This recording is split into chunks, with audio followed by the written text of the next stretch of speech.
So when we arrived in Tuktoyaktuk, or Tuk for short, the mayor actually came down and greeted us at the wharf, which was pretty cool. He gave us a tour around town, telling us a bit of history and showing us some of the old relics from the old days as well. The mayor was showing us that this is such a good example of what's happening up here in the north with global warming and so on. That whole spit of land actually used to have houses all along it, and in the last couple of years it's been eroded away and washed away to the point they've had to move all the houses back over the other side of town. During the summer months, the Inuit used to live in these sod houses made out of clumps of dirt. We're just crouching outside the office of the Hunters and Trappers Association just to get free internet. This is what we do in most places. Internet cafe.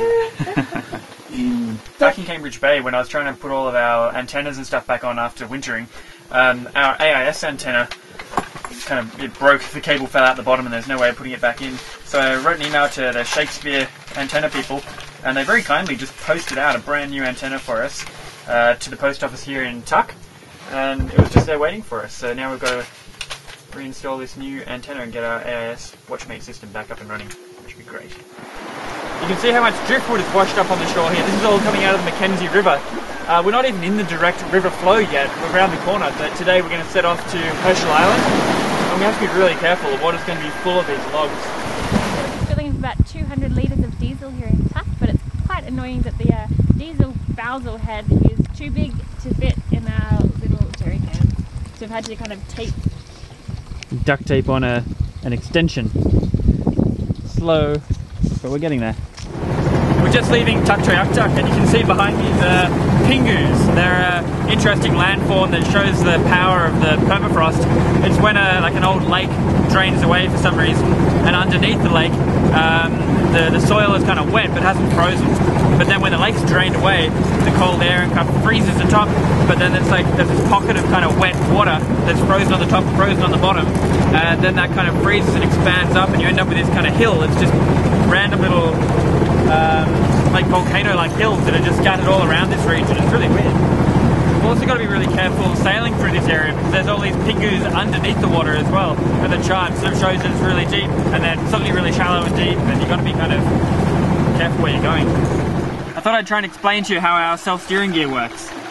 So basically this wind vane always tends to point where the wind's coming from, obviously, and that's linked in to controlling the rudder. So the cool thing is, this is actually one of the very original wind vane self-steering gear systems. Hassler Gibb, it's like version 1.0 of any wind vane ever. But what it does, the trick is it's got to be able to use this very gentle wind pressure to somehow be able to really drag the tiller quite strongly back and forth. So the actual wind vane bit here, which is just spinning lightly with the wind, that controls the oar. You can see there's like a self-steering gear oar down in the water down there. So you can imagine if that was the oar on the self-steering gear into the water and it's rushing through the water, if you turned it a little bit that way, the force of the water would actually drive it out that way, or if it twisted this way, the water would push it out this way. So just by a little movement, just twisting the oar, it generates a huge force as the water rushes past it, and that's how it generates enough strength to be able to actually then tie into the tiller and steer the boat. So you can see back here, so if the boat starts to steer a little bit off course and the wind vane then starts to point in a different direction, all the wind vane does is it just gently presses the angle of that blade a little bit, which you can see really affects that oar. It really swings one way or the other with quite a lot of force. You can see the top of that oar has a rope attached to it. So those ropes come back and then go through a pulley system which then controls the tiller. The way it came actually didn't have enough power, and I made this pulley system to give it, twice the strength. It doesn't correct quite as quickly, but it's got the power to do it in quite strong winds and things as well. You can imagine if we went off course, the wind would be coming from a different direction, and that would make this wind vane turn, and you'll see what happens to the tiller. It tries to automatically correct and goes the opposite way.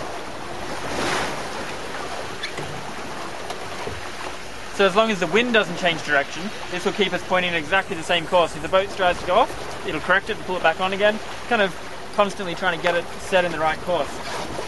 So to actually get the self-steering gear to start steering, all you really need to do is, there's a clutch rope, where if you pull up the clutch, then the wind thing is able to spin wherever it wants to, and it doesn't affect your steering at all.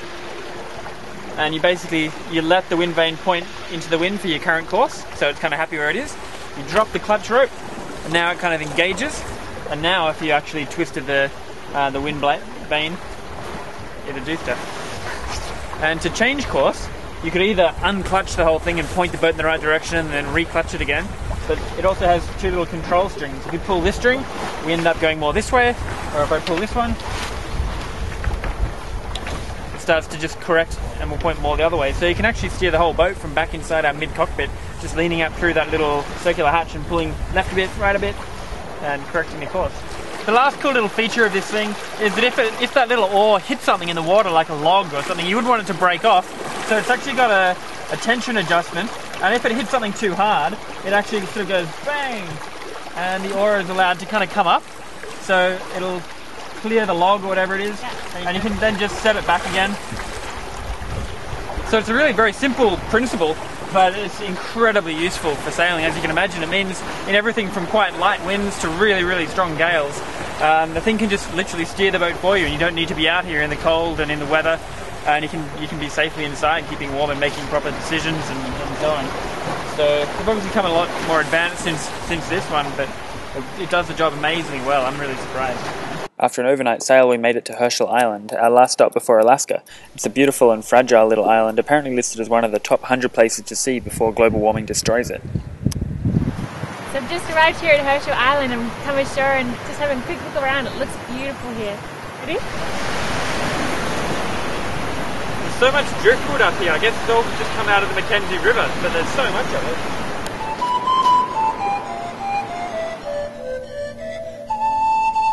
This is amazing. It's just like a whole hillside that's got ice in it, like permafrost, and it's all just ice.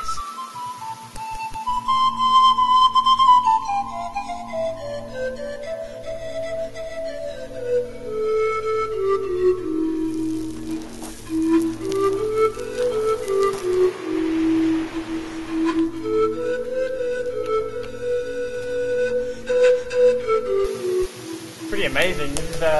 That's all just ice. You can see a top layer of dirt or soil at the top, but then this whole thing is just solid ice. It's called an ice wedge. It's just formed by the way water gets in there and freezes and expands and more water gets in there and so on. This ice is so amazing. It's the kind of permafrost ice where you'd expect to find things from the Ice Age, like mammoth tusks and teeth. We have actually found some from around here too, which is really cool. This whole part of the island is just melting and crumbling away down into the ocean.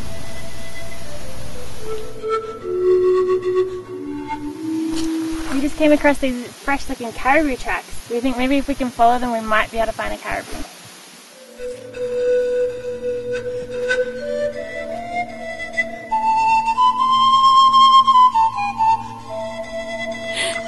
We've just spotted a muskox on the horizon over there.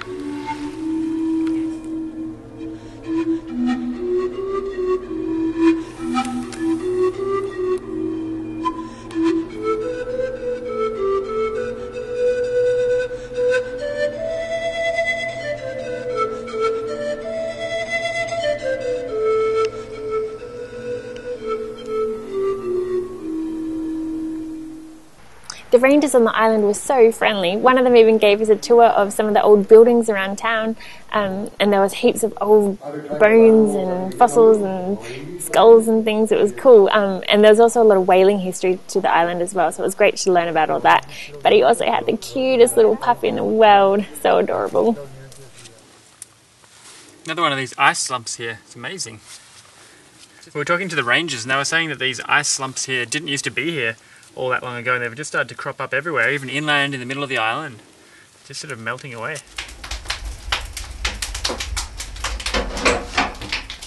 We've been so lucky that the rangers on Herschel Island have invited us to use their sauna for tonight, which is great because we haven't had a shower since we left Cambridge about 2.5 weeks ago. So we've just left Herschel Island and we've spotted a pod of beluga whales. Looks like they're coming right towards us, which is awesome. They didn't end up coming that close, but we got some photos, and then we saw a polar bear. As we came in to have a look at him, he kind of walked off into the island as well. It's really scary heading through here. There's logs everywhere, and the fog, like in and out of the fog, it's so hard to see them. I counted we've got 15 seconds from when you can see it to when it comes past you, so you can't even look away. Very exciting. We've just crossed out of Canada and into Alaska. I've always wanted to go to Alaska since I was a kid, reading all those adventure stories of people going out, polar bears, and now we're actually here, sailing there.